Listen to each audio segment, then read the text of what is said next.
to respond to those, but if not, we can always follow them up outside of this meeting. So I'd like to introduce Rebecca Arinze, who is part of our parenting team in the Family Early Help Service here in Southwark, and she is our Reducing Parental Conflict lead. It's really exciting that the topic for our first webinar is going to be reducing harmful parental conflict. This is a topic that's relevant to all ages. All children and young people will have adults in their life who will face conflict in some way. So this is really, really relevant for thinking about how we engage families and support children and young people. And having attended Rebecca's larger trainings before, I also think it's quite thought-provoking for your personal relationships as well. So I hope you all get a lot from today. And Rebecca, I'll hand over to you. Thank you so much, Emma, and good evening to everyone. Yes, we're really, really pleased to be presenting this because I know I've already done it, like a training of 3 hours, and I'm now going to do about 15 minutes of it. I have no doubt at all that you would definitely take something away. All those that have attended the training did to take something away, so I have no doubt in that at all. And like Emma said, yes, I will be presenting 2 slides, so I won't be able to see your faces. If you do have anything to say, by all means, just pop it in the chat and Emma will be able to read it out. So I start it off now, sharing the slide.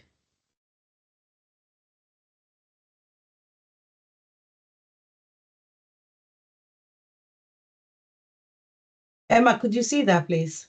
Yeah, we can see that. We're on your title page. Good. Thanks. So that is basically the heading, more of reducing parental conflict, but we are focusing more on everyone at school.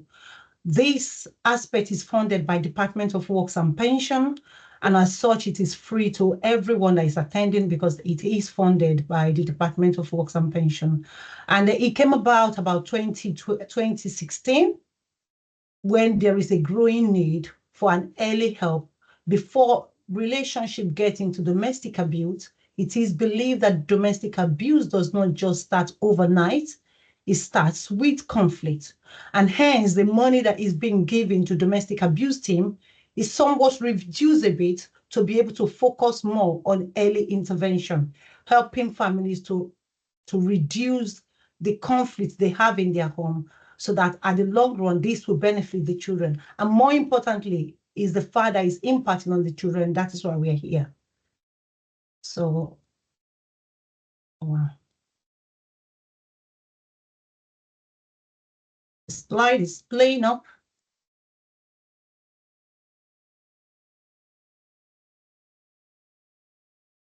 Could you see that, please? Good. Yeah. So today we'll be covering 3 main aspects. One, we'll be able to identify the harmful conflict. We will be able to exploit more, know ways in which we can explore this, and then finally know how we'll be able to provide support. Please note that this has nothing to do with domestic abuse. It is strictly parental conflict. So if we are in doubt at all, or we need a little bit of reminder as to what is domestic abuse, then by all means, I'm sure you all know exactly where you'll be able to tap that support. But this has nothing to do with domestic abuse at all. So what has it got to do then? It is called parental conflict. And what is parental conflict, or what kind of parental conflict are we talking about? It is a conflict that is frequent, intense, and poorly resolved. You will notice that on the slide, I have it in bold red because that is the aspect we're dealing with.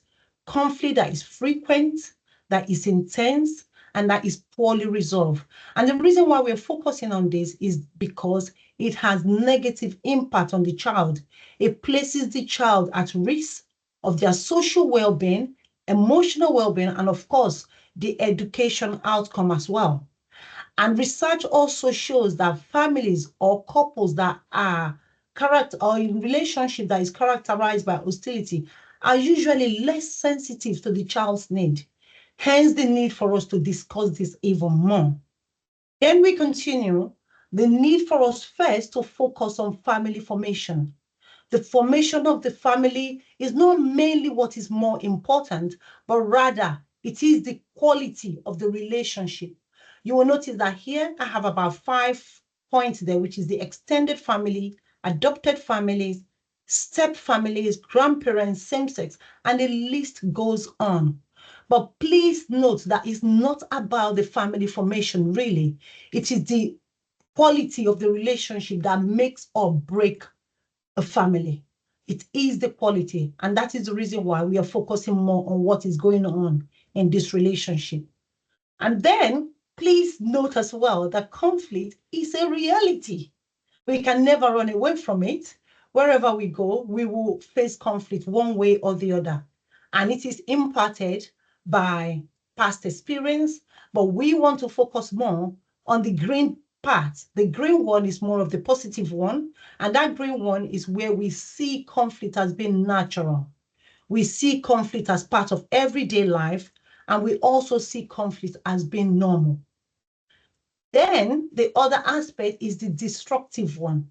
That is the damaging one. And that is the main one that we actually do not want to end up with. And what are the impact it has? Of course, it is damaging to the child. It is negative, and the impact, of course, is not always good for the child. But one thing I have forgotten to mention really is what brought us more to this discussion. Now, because of time, we are unable to go around and be asking everyone to introduce themselves, which exactly is what Emma said earlier on. And hence the reason why Emma actually asked people to write down their name and the school they come from. The reason behind that is that normally when I'm doing the introduction, there are questions I would have liked to go through with people. And one of the main questions is, what is it that stops us from talking to parents about their relationship? If we are saying that conflict is a reality, it is something we cannot run away from in each relationship, then why? What is it that stops us really talking to people about their relationship? If I start with myself, one of the things that normally stops me in the past is more of my culture. Now, my culture is such that if you see couple who are in conflict, you pretend as though you didn't see it. If you hear it, you still pretend as though you didn't hear it because you feel it's a private matter, it's personal business. You can now imagine if I have that mindset and I come across a parent who really want to discuss their relationship with me and I'm blocking that, then it makes it really difficult for the parents to continue. But we want to focus on the fact that this is impacting on the child. And if it is impacting on the child, then definitely it is no longer a private business. It is something that we can discuss with the parents. So for yourself, when you go back into your respective school, I really want you to just ask yourself that question. What is it that really stops me from talking to parents about their relationship?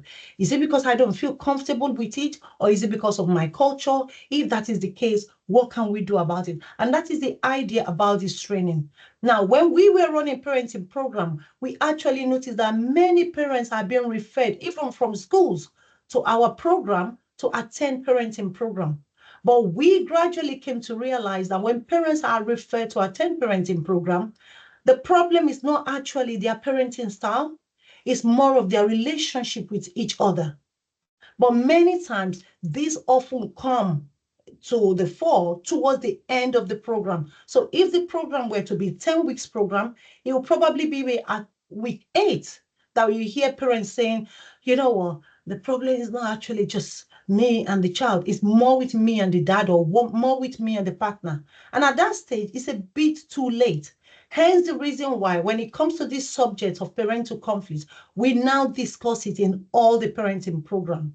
So even though we are saying it's a reality, any parent that is referred to our parenting program now also gets that support as well. Now, moving back on into what causes conflict.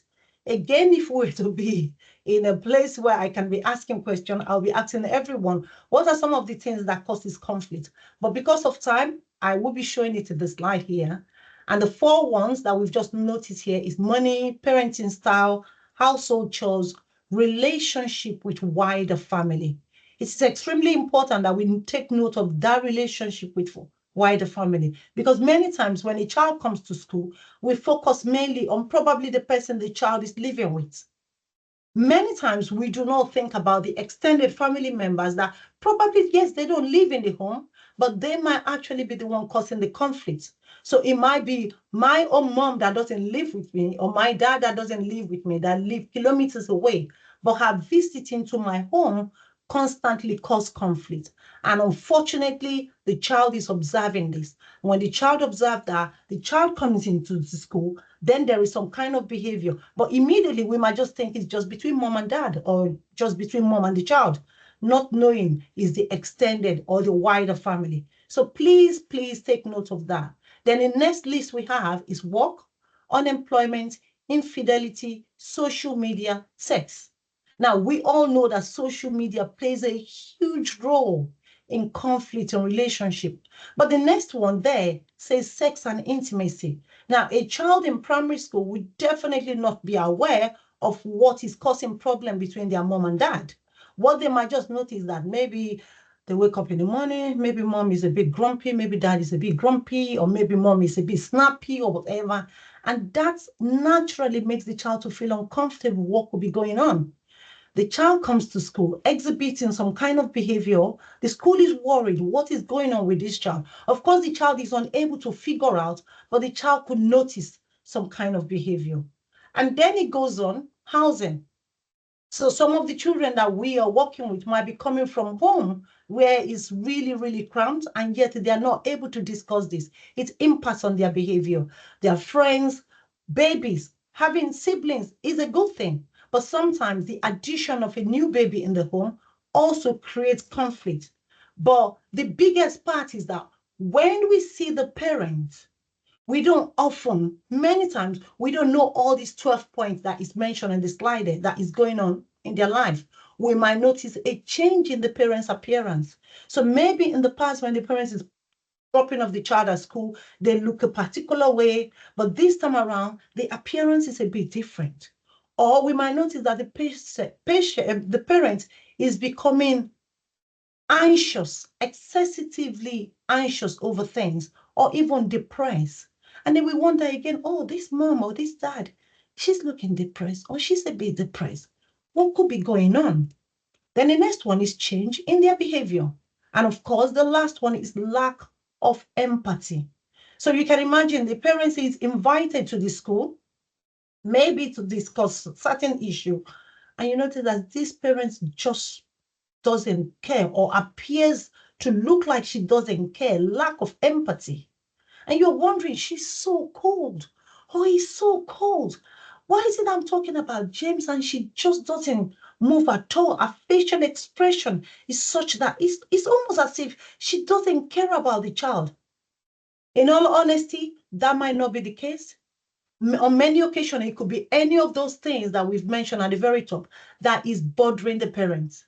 So when the parent is now called to the school, maybe because the child will not sit still, or maybe because the child pushed another child, some of these parents might be feeling like, really? Is that what you've called me to the school for? When I really have all these other issues going on in my life.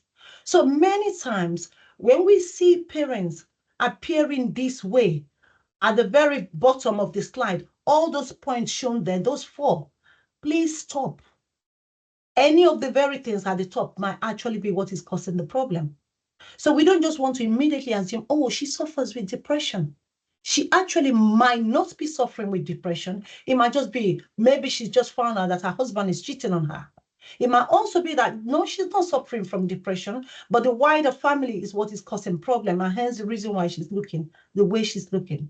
So extremely important for us to ask questions.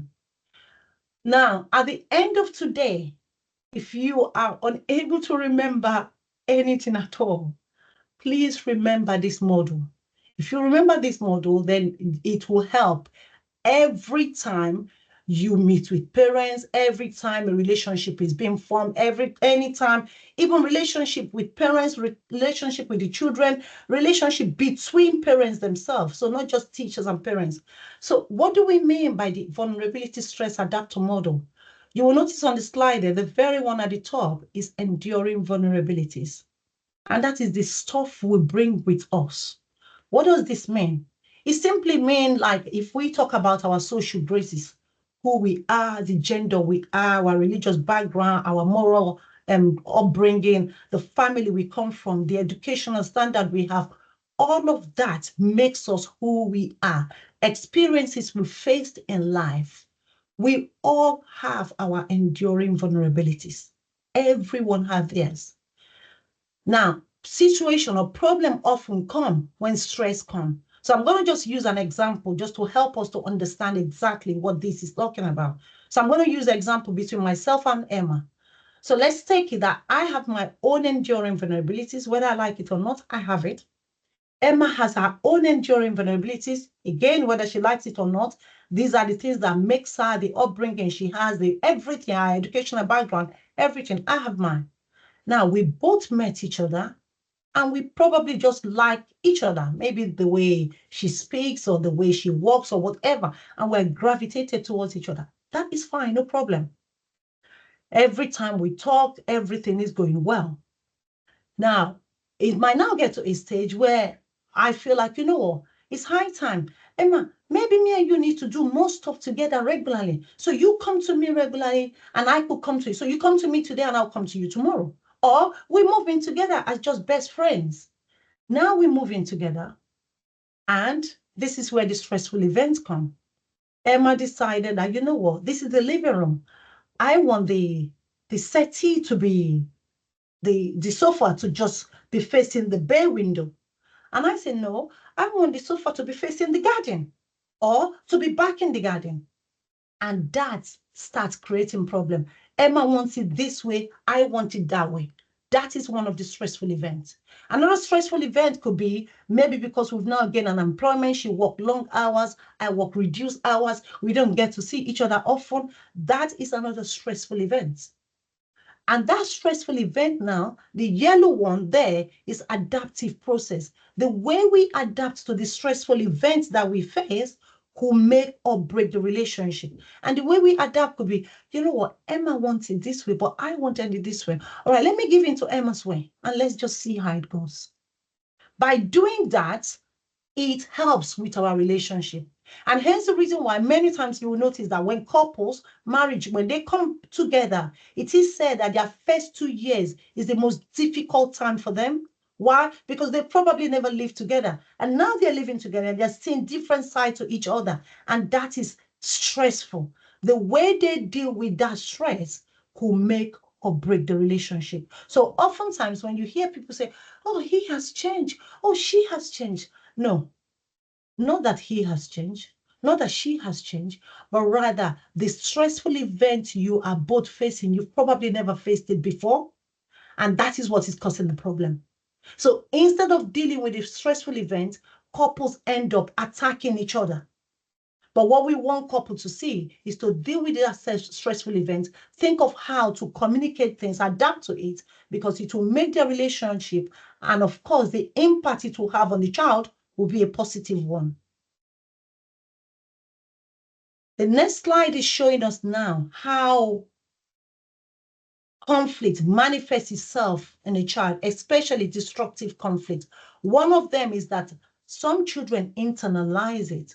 So when they have observed this in their parents, they internalize the impact it's having on them. The conflict they've observed between their parents, rather than coming to the school and talking about it or talking to their friends about it, they look sad, they look a little bit withdrawn, they are excessively anxious as well.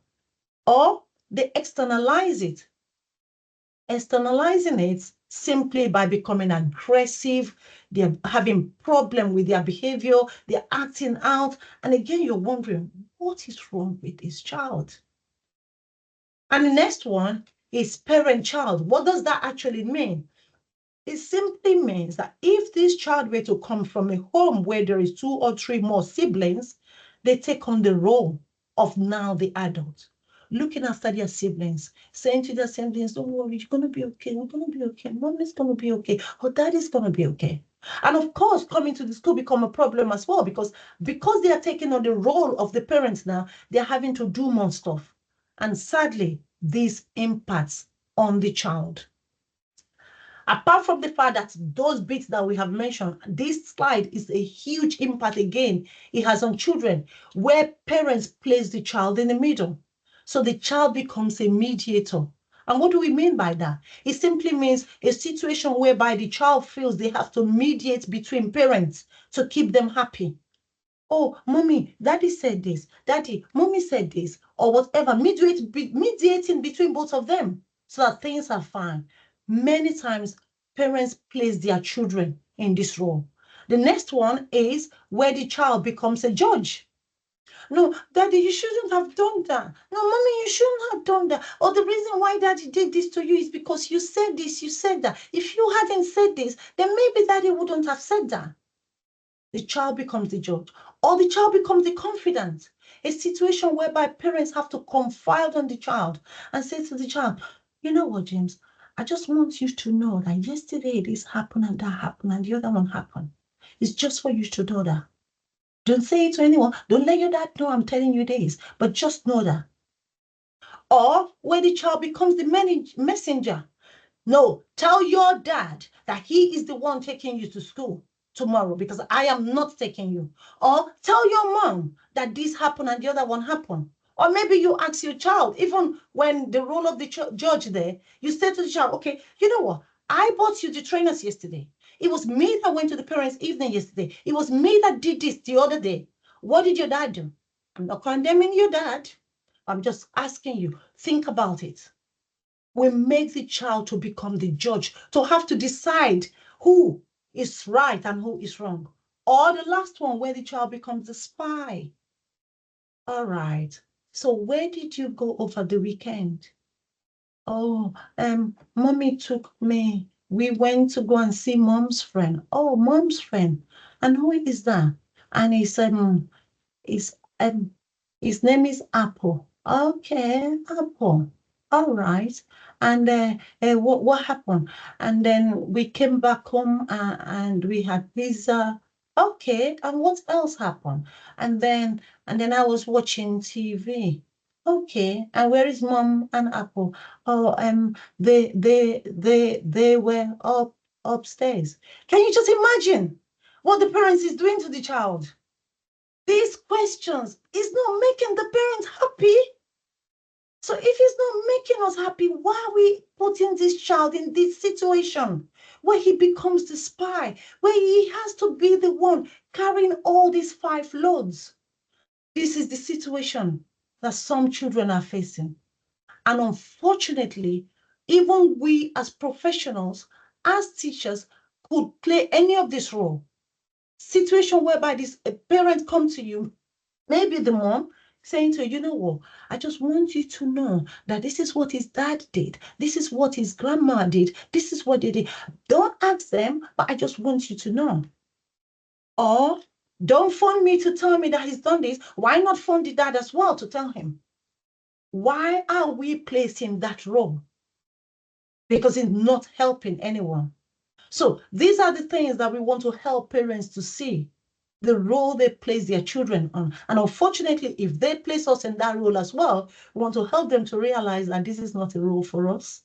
But unfortunately, sometimes we might find ourselves in it. But if we do, extremely important that we get ourselves out quickly. So far, I hope everyone is with me. Now we will be moving on now to some of the skills that we need in working with parents that we have observed all of this. Normally, we would have had videos that we share to show the impact it has on the children, to show an example of conflict. But because of time, we're not showing all of that. We are just going strictly on now to the skills because we strongly believe that these are the things that will also benefit you. So when we meet with a parent where there is conflict, then it's extremely important first that we are very good at listening, which I'm sure you all are. And that is the reason why you are in the role where you are. Very good at listening, show interest, be professionally curious, really, really listen, and avoid thinking about the next thing to say. Because sometimes we could find ourselves, oh, she's saying this, I wonder what I'm going to say next. No, we just want to listen, and we want to avoid making assumptions. We want to be aware of our own unconscious bias. Remember earlier on, through the introduction, I was talking about some of the things that stopped me in the past from asking parents about their relationship. Of course, that is not me anymore now, but you might also be in that situation. So you want to ask yourself, you want to be very aware of your own unconscious bias and how you can cope with what you're about to hear. Then the next one is for us to avoid or to stay away from fix-it mode. We all have that tendency that many times when people come to us with a problem, we immediately start thinking of the solution, how to help. But we also want to realize that sometimes we do not have the solution. Our role is we are teachers or we are social workers, and that is our role. And we are proud of that role. But we listen to this, we're not taking side, but we would now be able to signpost them to where they will get the help. And sometimes some of these parents open up and speak out, not because they want you to give them suggestions, but they are just burdened down with it and they just need someone to listen to. So we want to listen and not take side. And we also want to make sure if we do have opportunity to meet with both parents, give both of them equal time. The problem we sometimes have, including myself, is if I have a parent that is very compliant, very engaging well, and the other one is difficult, the tendency is there to want to feel like avoid the difficult one and focus with the one that is more engaging. But it might actually be beneficial to listen to both of them, especially because it's impacting on the child. And then towards the end, we want to reflect back on what we have heard. Because the parents have said a lot, just reflect back. Did I hear you well? Did you say this? Is this what you mean? Clarifying will never get us wrong. Rather, we will be able to do the right thing by clarifying what we've heard to be sure. So, hoping that we've gotten that skill, how do we start the conversation? It is difficult to just meet someone and say, Emma, tell me a bit more about your relationship. Sometimes people are going to say, I'm sorry. Oh, tell me a bit about your relationship. It's going to be a case of mind your business. This is a personal matter. Why am I going to be sharing that with you? My son is in your school. You don't need to ask me that question, which is true. Even as work as well with our colleagues, it's not a question that you want to just ask immediately like that. Hence the reason why we want to think about it this way. These three questions has proven to be very beneficial. The first one is the problem you are experiencing causing stress, tension, argument between you and your partner? So that problem, you could actually phrase it to be, you know what, the fact that you regularly receive call from the school, does that cause argument between both of you? Because it's just making me wonder how you guys might just be feeling with the regular calls. That will help you to know whether there is argument between them. Then how often does this problem happen? Or how often do arguments about this problem happen? Are you able to find a solution to the stress, to the tension, or the argument that you are both happy with? The benefit of doing this is it helps the parent to shift that focus to like a third party thing. Instead of it being you're saying, how is your relationship? You are actually saying, this issue that we call you for regularly, does that cause argument between you and the parent? Or the fact that this child is having to serve detention regularly, how does that make you guys feel? Then they will be able to open up by saying, you know what, it actually doesn't give me any problem, but it's more of his dad. It really upset him so much. And by doing that, you are able to gauge how their relationship is. Because the other answer could be, you know what, yes, we're not really too happy with it, but we both talk about it and we've both been talking to him about it or her about it. Then again, it helps you to know how their relationship is going. So these three questions is extremely important. Not going directly to their relationship, but these questions help us to be able to gauge what their relationship is. Do we get that? Now, still on the tools that we now need, assuming we've now known how to ask those questions, we don't want to get on to the ways in which we now deal with this conflict. So we want to first identify the conflict. So say, for example, you've asked those questions, you now want to find out really, so this conflict, how is it? So using this scaling system, relationship scaling, which I will show the next slide soon. But relationship scaling is more of on a scale of 1 to 10 or sad to happy. Where would you rate your relationship? And then helping parents to understand that there are stages of relationship. There's no relationship that stays stagnant just on one level. There will be good days, there will be bad days, there will be romantic days, and there will be mutual respect days and all of that. Helping the parents to understand this. Once we have done that, that is the stage of identifying that this is just merely parental conflict. Once we've gotten that, we now move on to exploring it a bit deeper. And in doing that, we are now using the VSA model. If you remember, the VSA model I spoke about earlier on was the vulnerability stress adapter model. Find out, could it actually be that the reason why Emma is behaving this way is because of her upbringing? Could it be that her own understanding of being a mom is like this and that and that and the other one? Could it actually be that her own or his own understanding of being a dad is that he's got to go to work, he's got to provide, and hence the reason why he never really have the time to come to the school? Once we explore that, this VSA is extremely important because it helps to diffuse the problem. It helps people to be able to see that, you know what, he's not the problem. I'm not the problem. This stress we are facing is actually the problem. So let us deal with it. And that is how it links to the thought and feeling. And the thought is often that, you know what, because you've treated me this way, this is what I've had, and this is what I'm going to do. And then helping the parents to draw out on a typical day what usually happens. It helps the parents to see really when the problem occurs and where it occurs. Because sometimes when we are talking about conflict or when we are talking about problem, we might just be saying, he always does that. Or maybe he doesn't always do that. Maybe he just happens to be doing it on Monday morning alone, or maybe on Sunday evening. And if that is the case, then we can exploit, because maybe it simply means it's the start of the week, the stress of the start of the week. We explore that. And then the last one is supporting constructive conflict. One is through the communication, the way we communicate.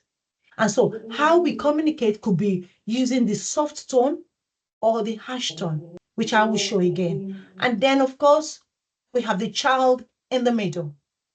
Remember, the child in the middle was the one I spoke about earlier on, where the child is playing the role of the spy, the mediator, the confidant, and all of that. Doing this helps the parents to see the damaging impact their conflict is having on the child. And then, of course, using the I statement. We never go wrong by expressing how we feel. But many times where we go wrong is when we accuse people. You never do this. You never do that. But if I say, I need help in doing this, or I need help in taking this child to school, it's different from saying, you never take him to school. You never attend the school meeting. Because once we use the word you, we leave the person with no choice but to defend themselves. And hence the reason why we want to be very, very careful. We all have a right to our feeling, but we do not have right to accuse people of something that we're probably not even sure of. And in now breaking this down, we move on to the next slide. You will notice earlier on when I spoke about the relationship scaling tool, this is exactly what it looks like. The happy, the distressed one, and it's for the parents to be able to gauge which one it is. Then these are the questions that also help them without us being the one that will give them the answer or the suggestion. And this is more of the solution-focused brief therapy training question they've used here. What would it look like? What will be happening? What do you think will have to change? By doing that, the parents themselves generate the answer to the problem instead of us being the one generating the answer. Because many times when we generate a solution or a suggestion, they might come back if it doesn't work and say, it's your fault. You told me to do this and you told me to do that. I'm going to go and report you. Whereas if we just use question, then definitely they are the one arriving where they want to arrive. Now, again, going back to the tools I've shown before, the thoughts and feeling, This is an example of what it looks like. When you ignore me when the football is on, this is an example. I think this means you don't want me around. And this makes me feel unloved. And because I feel unloved, I'm going to slam the kitchen to let you know I'm not happy. Many times, this is exactly what happened. People, not that anything is said to them, but just a reaction, something they observe, immediately they calculate it to be something else. And then it leads to their action or it leads to the behavior. Many times, this is exactly what is causing the conflict at home. Or maybe this might also be what is causing conflict between the parents and the teachers as well. The need for us to bear that in mind. And we can use this to help parents. Then the next one talks about now the softer tone and things that causes more of the argument in the home. So it's more for parents for us to give parents this. So when you receive the slide, I think somebody asked earlier on, would the slide be sent? When you receive it, you can actually cut it out and it becomes like a card and you can use it to explore with parents, or you can give it to parents to take home and they can use it to explore with each other. What are some of the things that causes conflict between both of us and how do we go about it? This was the I statement I used, explained earlier on, the need for us to avoid using you and just focusing on I. Again, we can help the parents to focus more on using I. I feel stressed. I feel a bit anxious. I feel I need help. It's a lot better because then in that way, they'll be able to get more support.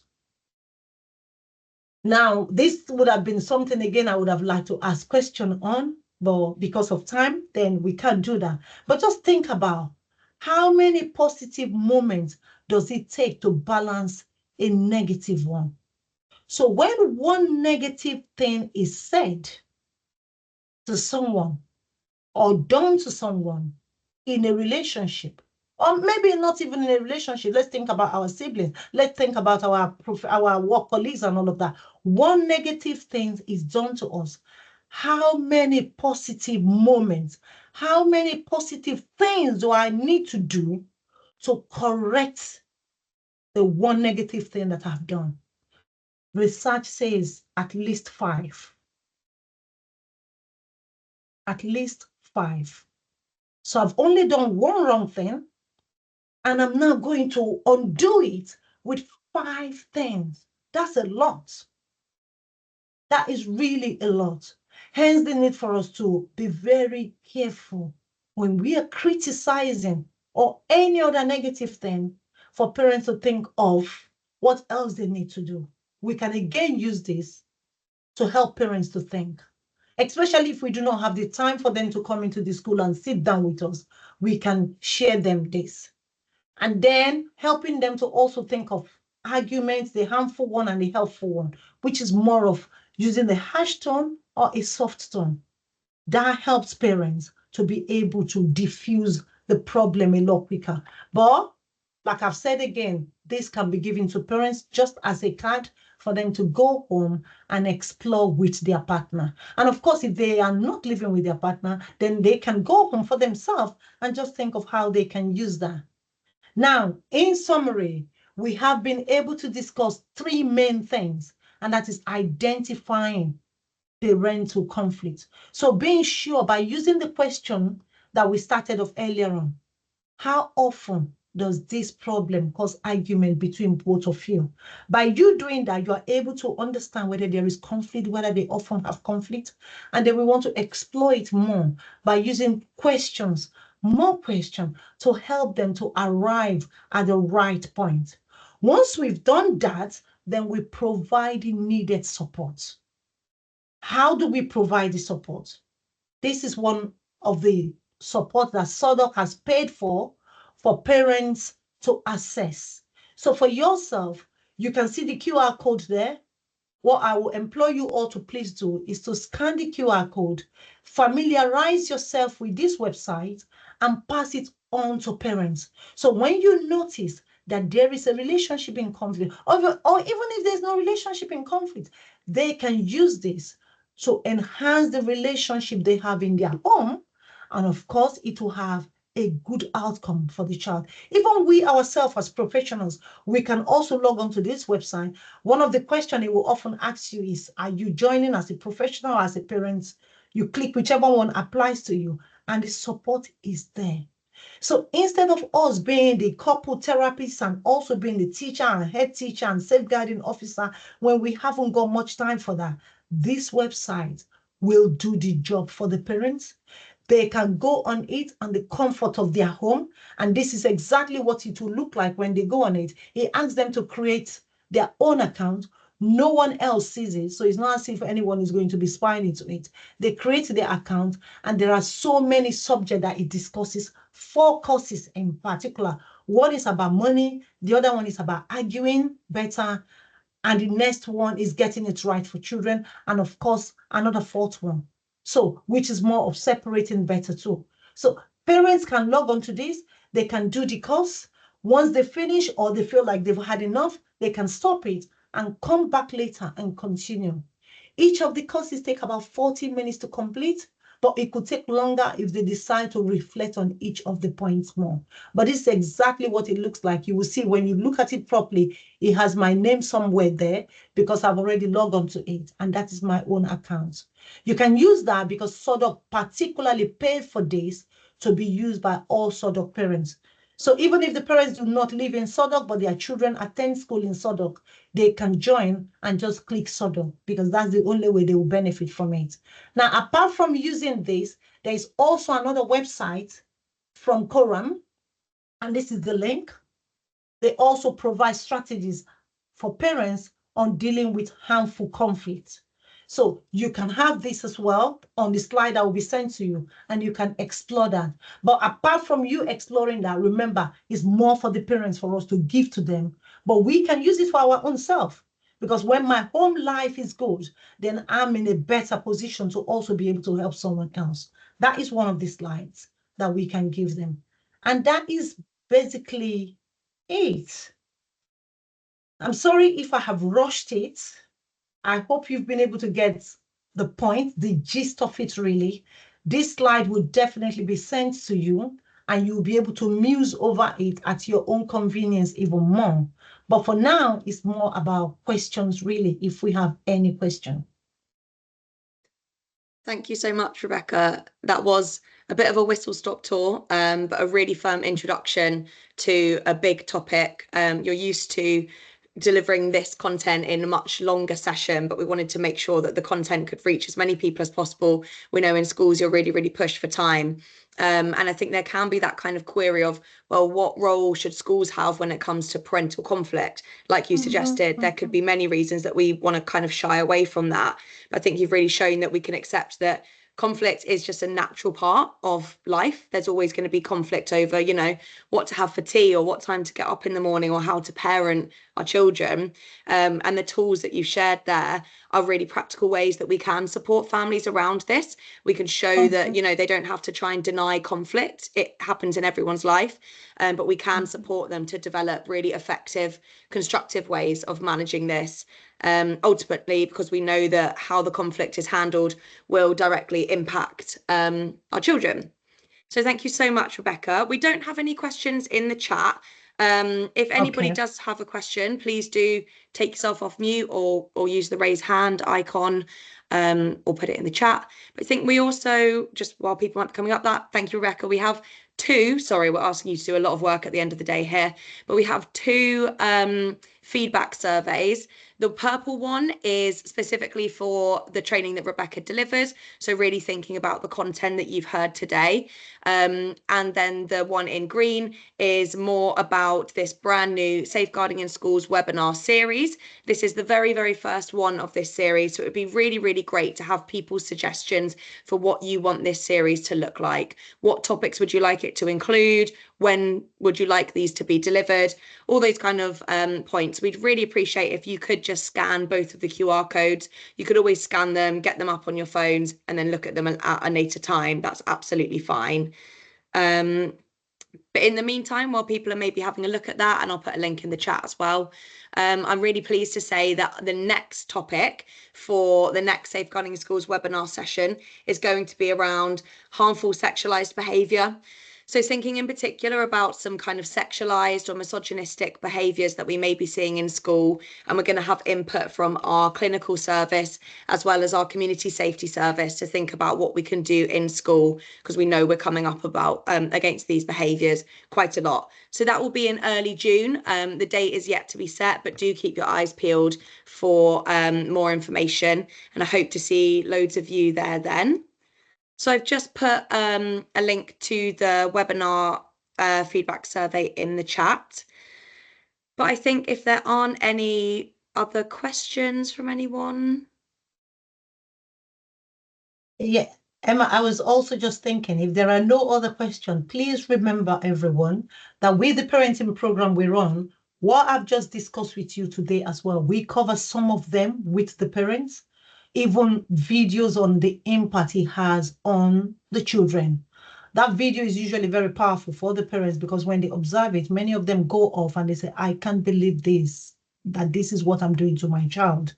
So each time a parent is referred to our parenting program, we have decided that we will be covering this topic as well. So whether they tell us that they've got a conflict in their home or not, we cover that because many times they might not be saying it, but we felt it's beneficial. And often because we've been doing it and we started doing it from 2 years ago now.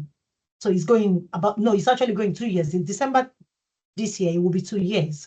And ever since we've been doing it, parents have benefited so much to the stage where even if their husband did not attend the program, they signpost the husbands to this website. So please bear that in mind. Absolutely. Thanks, Rebecca. Yeah, we've got a lot of parenting resources and services in Southwark. Hopefully you all have the information on that already. But if you do want any more information, you can reach out to Rebecca or myself directly and we can get that in place for you. But I'll stop the recording now. Thank you all so much for joining today. And a big thank you to Rebecca for such a insightful and useful and relevant webinar session. Hope you all enjoy the rest of your evenings. Thank you. Thank you. Thank you.